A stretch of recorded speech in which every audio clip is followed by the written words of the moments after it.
Hello everyone, my name is Neil. I'm a Chinese international student. I've been living in Canada for about 4 years. For now, I'm living in Toronto. I'm studying photography at OCAD. Before this, I took a 2 years program at Durham College, which is in Oshawa, for photography as well. The 2 years at Durham College in Oshawa, it was the best 2 years of my life. I made so many friends. I've learned a lot of stuff. After that, I decided there's more things I want to learn, I want to know. And also OCAD, it's the best art school in Canada, I believe. So that's why I applied and I got the offer. Well, at the first, like at the beginning, it wasn't actually my choice. My mom, she made a choice for me. She's like, "Oh, you're going to Canada," so I was like, "Oh, okay." And also about college, she made my decision as well. You're going to college. I was like, "Oh, okay." Didn't know what it was. Yeah.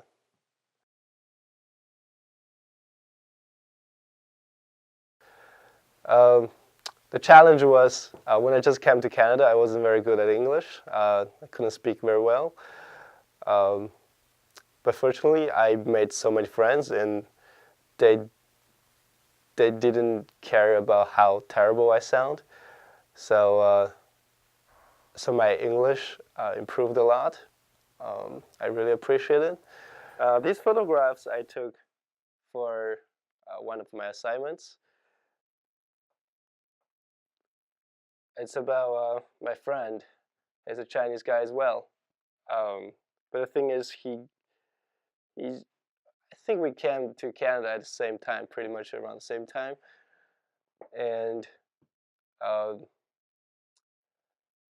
and 4 years later, he's still in first year of university because just, he keeps failing stuffs, courses like that, and he doesn't have many friends.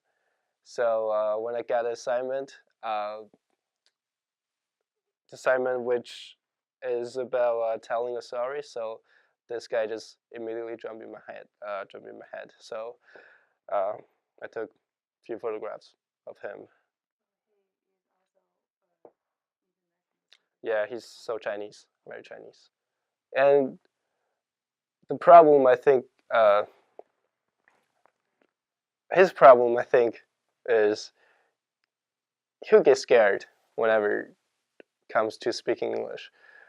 Uh, so I have like one suggestion or say advice for other international students that you gotta be brave to speak out.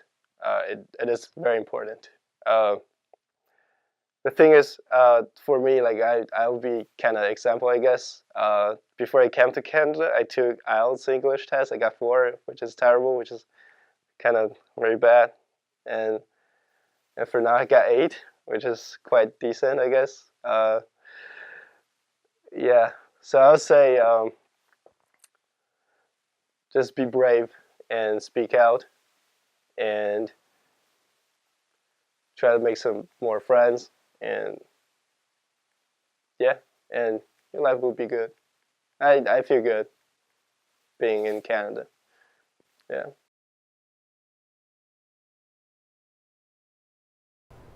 Hi, I'm Tiffany.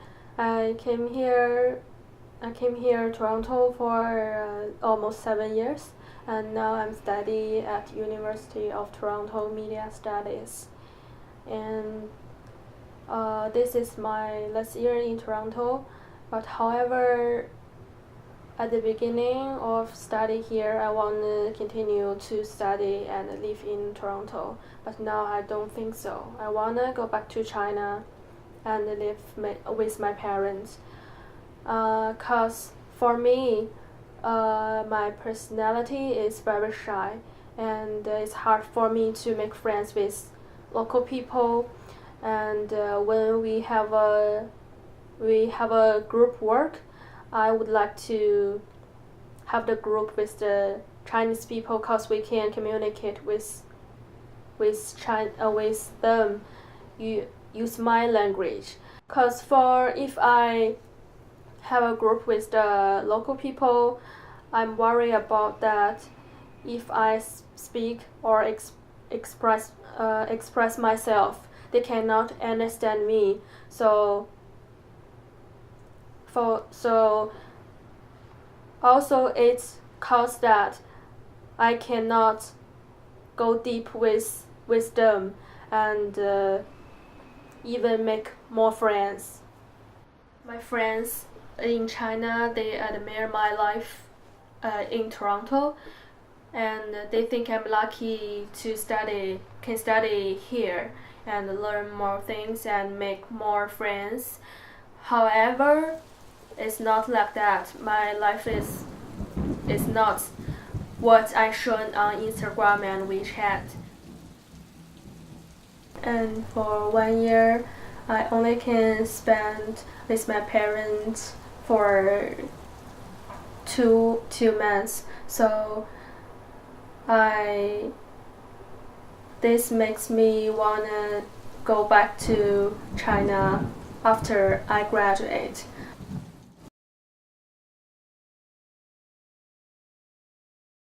I moved to Canada in 2010 from China. I was a transfer student from a Chinese university. I studied chemistry for 2 years in Prince Edward Island. I remember when I first came to Canada, it was really, I felt it was really huge in a way that is like really empty. Like there's not that many people on the street. I think just that small town in Prince Edward Island.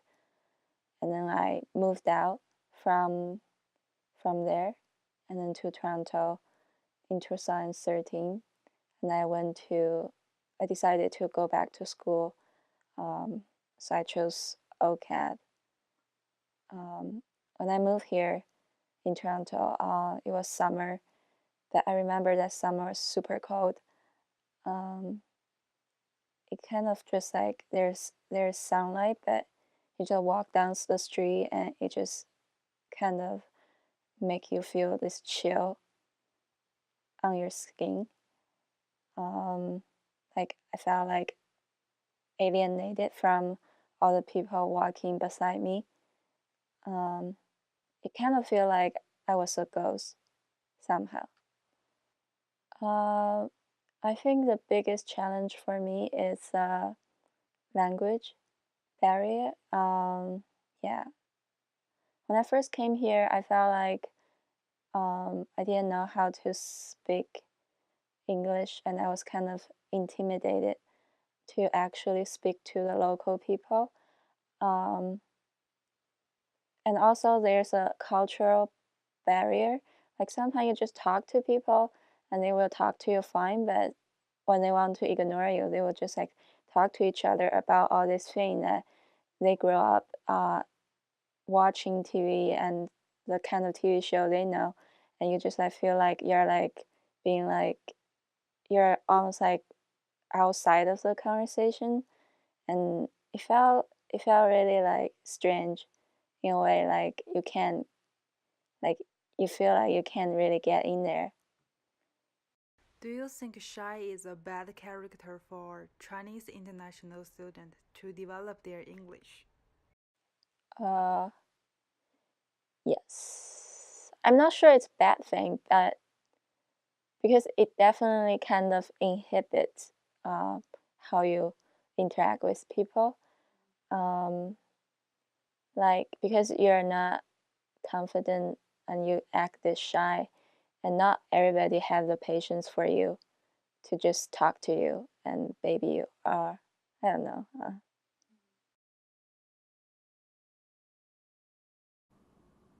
I'm Jeffrey Shea, Associate Professor in the Integrated Media Department in the Faculty of Art at OCAD University.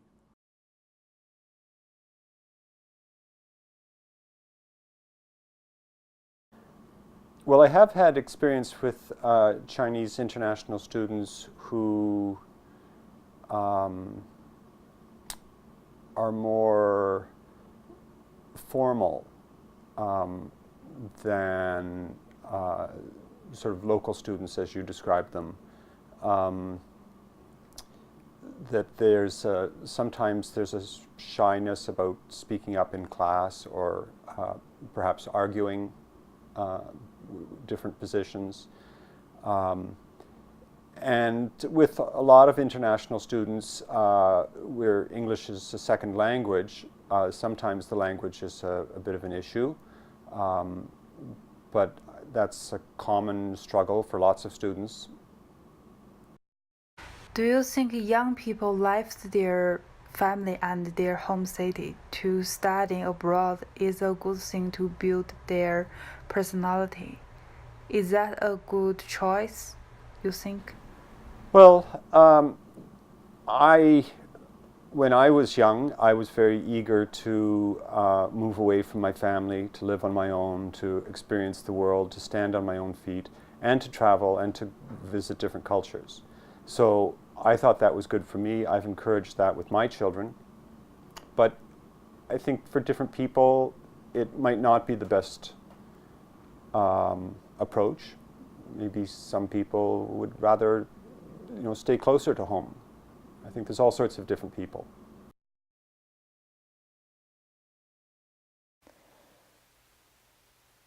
I think the first one will be gray. The second one will be condo.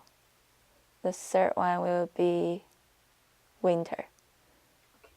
The keywords for me in Toronto is lonely, powerful, and homesick.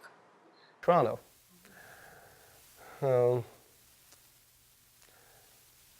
Busy, fancy, lovely.